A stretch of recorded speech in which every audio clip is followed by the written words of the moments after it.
Welcome to ECE for You, your one-stop channel to master electronics and communication engineering. Hello friends, तो आज के lecture में हम लोग डिस्कस करेंगे small signal operation of BJT और उसके अलावा दो मॉडल्स हम लोग डिस्कस करेंगे। पहला है हाइब्रिड पाई मॉडल और दूसरा है टी मॉडल। देखिए, हम लोगों ने लार्ज सिग्नल मॉडल पिछले क्लासेस में डिस्कस किया था, जिसका उद्देश्य सिंपली ये था कि हम बीजेटी को अपने चाहे हुए रीजन में काम करवा सकें, उसको एक्टिव रीजन में हम लोग इस तरह से बायस कर सकें कि वो जो है एज ए एम्पलीफायर काम करे। बायसिंग का बेसिकली मतलब क्या हुआ था कि बीजेटी को हम लोग एक पार्टिकुलर करंट हम उसमें जनरेट कर सकें और वो करंट जो है वो आईसी हो जाए और एक हम वोल्टेज उसमें प्रदान कर सकें जो कि वीसी है, यानी कि बीजेटी को हम लोग बायस कर सकें। ठीक है, तो बायसिंग का उद्देश्य हमारा किससे सॉल्व होता है? Large signal analysis. ठीक है, अब देखिए, अगर हमें कोई भी स्मॉल सिग्नल अप्लाई करना है और उस बीजेटी के बिहेवियर को स्टडी करना है तो हम लोग वो किस तरह से करेंगे। देखिए, मैं एक सिंपली एक सर्किट बना लेता हूं।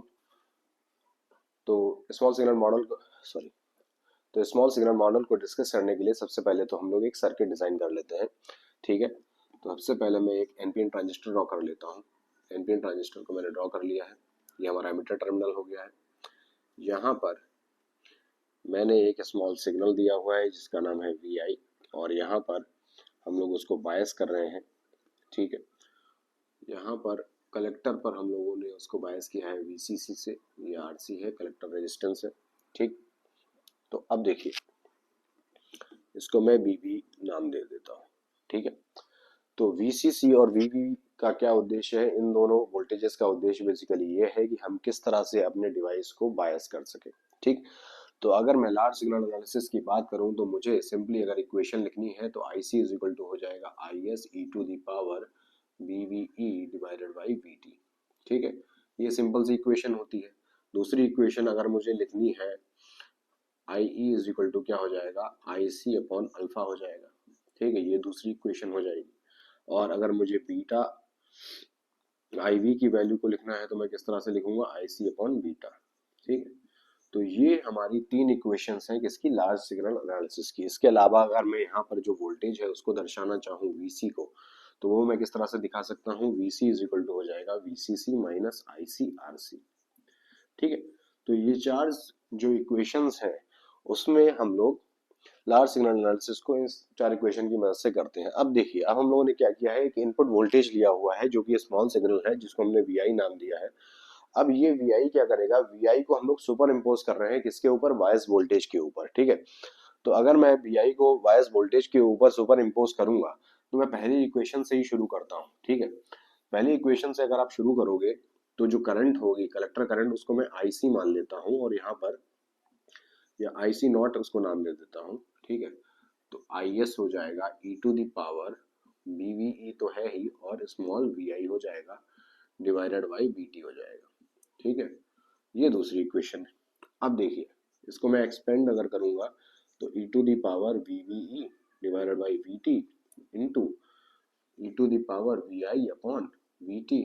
ठीक है, ये हमारी तीसरी इक्वेशन हो जाएगी IC नॉट। ठीक, अब इसको अगर ध्यान से आप देखेंगे तो ये क्या है? ये सिंपली हमारा IC है, तो इसको मैं IC लिख देता हूँ। IC लिखने के बाद VI अपॉन VT मुझे यहां से मिल गया। ठीक है, अब देखिए, चूंकि VI की वैल्यू बहुत ही कम है, यानी हमने बहुत ही स्मॉल सिग्नल का यूज किया है, तो इस केस में अगर मुझे इस एक्सपोनेंशियल को एक्सपेंड करना होगा तो मैं किस तरह से करूंगा? उसको एक्सपेंड करने के लिए मैं simply 1 plus VI upon VT, और जो हायर पावर्स के टर्म है उनको मैं नेगलेक्ट कर दूंगा। ठीक है, तो अप्रोक्सीमेशन मेरा इतना आ जाएगा। अप्रोक्सीमेशन को अगर मैं थोड़ा सा और सॉल्व करूं तो मुझे क्या चीजें मिल रही हैं यहाँ पर देखने को? यहाँ पर मुझे देखने को मिल रही है IC। ठीक है, ये चीज मुझे यहाँ पर देखने को मिल रही है। ठीक, अब देखिए, ये IC क्या है? IC मेरी बायस करंट है जो कलेक्टर में बह रही है। ठीक है, और ये क्या कंपोनेंट है? ये मेरा स्मॉल सिग्नल की जो करंट होगी उसका कंपोनेंट है। ठीक है, यानी स्मॉल सिग्नल की करंट जो है उसका कंपोनेंट क्या है? ये वाली चीज है। ठीक, अब देखिए,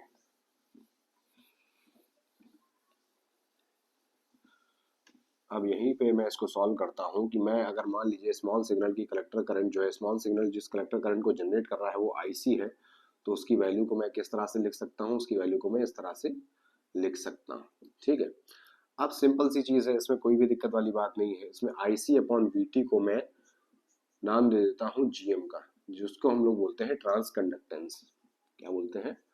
ट्रांस कंडक्टेंस, कंडक्टेंस। ठीक है, तो IC जो है कलेक्टर कंपोनेंट होगा हमारा, वो किस पे डिपेंडेंट होगा? हमारे इनपुट वोल्टेज पे डिपेंडेंट होगा।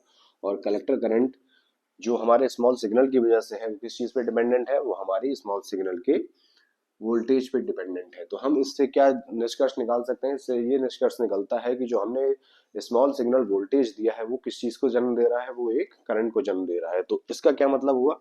इसका मतलब ये हुआ कि ये क्या बनेगा? Voltage controlled current source. ठीक है, ये वोल्टेज कंट्रोल्ड करंट सोर्स बन रहा है। क्यों? क्योंकि इनपुट क्या था हमारा? इनपुट हमारा वोल्टेज था और हमें आउटपुट क्या मिल रहा है? करंट मिल रहा है। और उस आउटपुट को कंट्रोल कौन कर रहा है? हमारा वोल्टेज कंट्रोल कर रहा है। इसलिए इसको हम लोग क्या बोलेंगे? वोल्टेज कंट्रोल्ड करंट सोर्स बोलेंगे। ठीक, अब हम लोग बात करते हैं बेस करंट और इनपुट रेजिस्टेंस बेस में कितना होगा, वो हम लोग देखते हैं इसमें। ठीक है, तो बेस करंट भी लिखने का तरीका हमारा सिंपल ही रहेगा। मैंने सिंपली IB लिखा हुआ है, ये IB टोटल है मेरा। तो इसमें क्या हो जाएगा? इसको अगर मैं लिखूं तो IC0 डिवाइडेड बाई बीटा। ठीक है, IC0 क्या है? IC0 हम लोगों ने पिछली बार निकाला ही था, यानी IC1 plus VI upon VT, यही था। इसको मैं अगर बीटा से डिवाइड कर दूंगा तो सिंपली मुझे क्या मिल जाएगा? IC divided by beta. ठीक है, और IC BI upon VT divided by beta. अब ये कंपोनेंट क्या है? ये अगेन फिर से बायस का ही कंपोनेंट है, तो इसको मैं बेस करंट सिंपली लिख ही सकता हूँ। ठीक है, और ये कंपोनेंट किसका है? ये कंपोनेंट है मेरे स्मॉल सिग्नल का, स्मॉल सिग्नल का। ठीक है, तो इसको मैं क्या लिख सकता हूँ? इसको मैं स्मॉल IB लिख देता हूँ यहाँ पर। ठीक है, तो स्मॉल IB को अगर मैं कैलकुलेट करूँ तो मुझे क्या मिलेगा? IC अपॉन VT और VI अपॉन बीटा। ठीक है, सिंपल सी चीज है। IC अपॉन VT को हम लोग क्या लिख सकते हैं? GM लिख सकते हैं, या ट्रांस कंडक्टेंस लिख सकते हैं।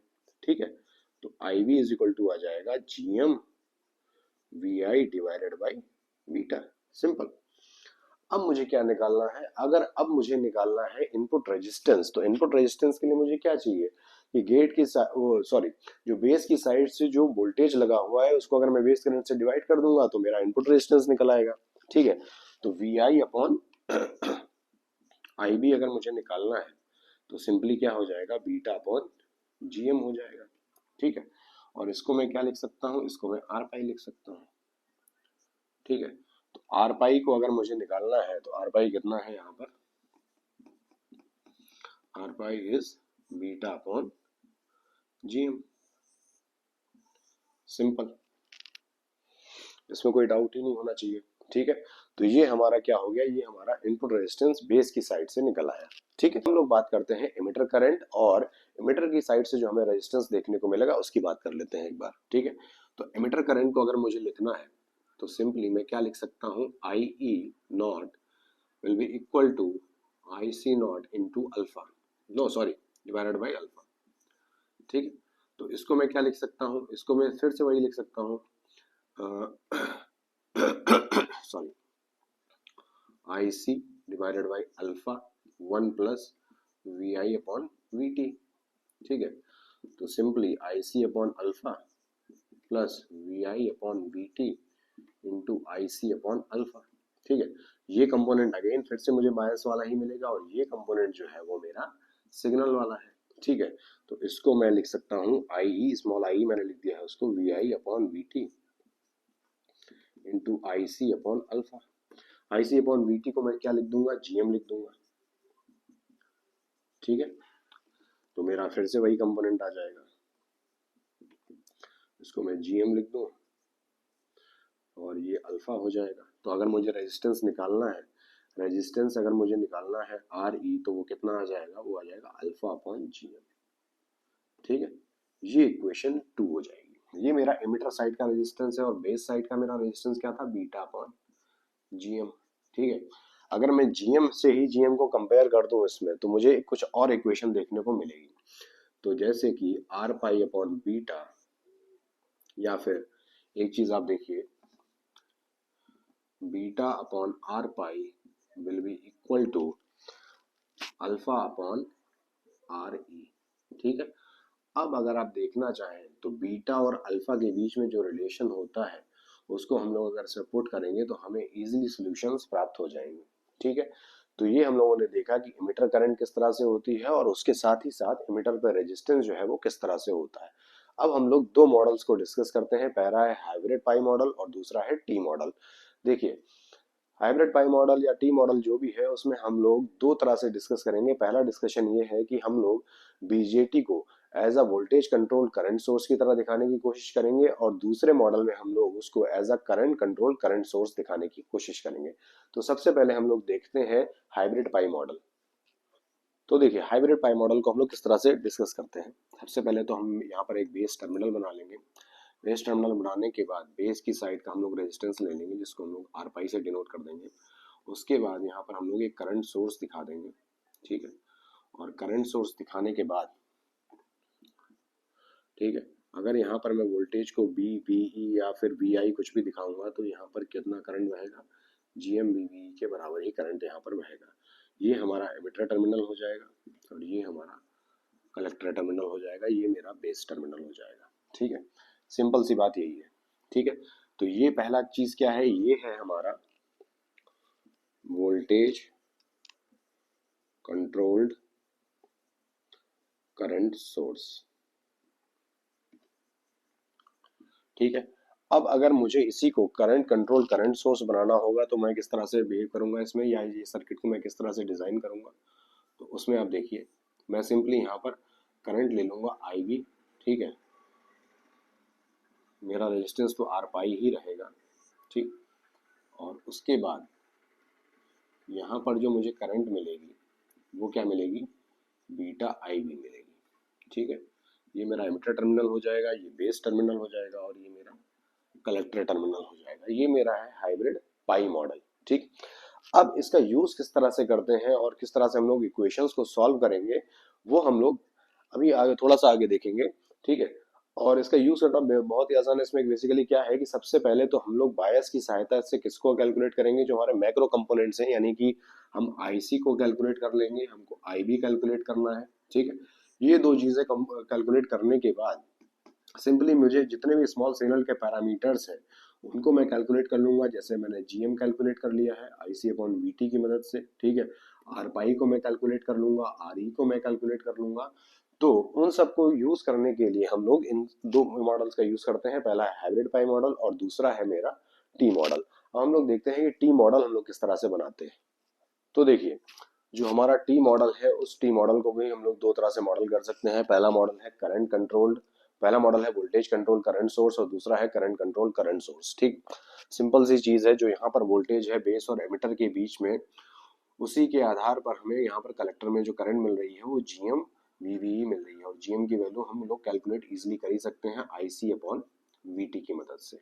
ठीक है, तो ये मुझे एक कंपोनेंट मिल रहा है। एक तरह से हम लोग इसको टी मॉडल का यूज इसमें कर सकते हैं। और दूसरा टी मॉडल जो है हमारा, उसमें हम लोग सिंपली किसका यूज करेंगे, जो इमिटर करंट है, इमिटर करंट की मदद से हम लोग कलेक्टर करंट को यहाँ पर कंट्रोल कर रहे हैं। यानी कि ये क्या हो गया, ये हमारा हो गया करंट कंट्रोल्ड करंट सोर्स और ये हो गया हमारा वोल्टेज कंट्रोल वोल्टेज सोर्स।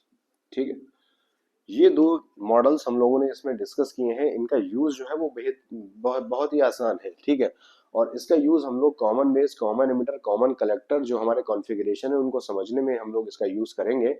और वो हम लोग नेक्स्ट लेक्चर में देखेंगे, एक एक करके हम लोग सारे कॉन्फ़िगरेशन को नेक्स्ट लेक्चर में स्टडी करेंगे। पहला कॉन्फ़िगरेशन हम लोग कॉमन बेस देखेंगे उसमें, और उसमें भी हम लोग स्मॉल सिग्नल एनालिसिस का यूज करके और इन्हीं मॉडल्स का यूज करके उसको डिस्कस करने की कोशिश करेंगे। Thank you.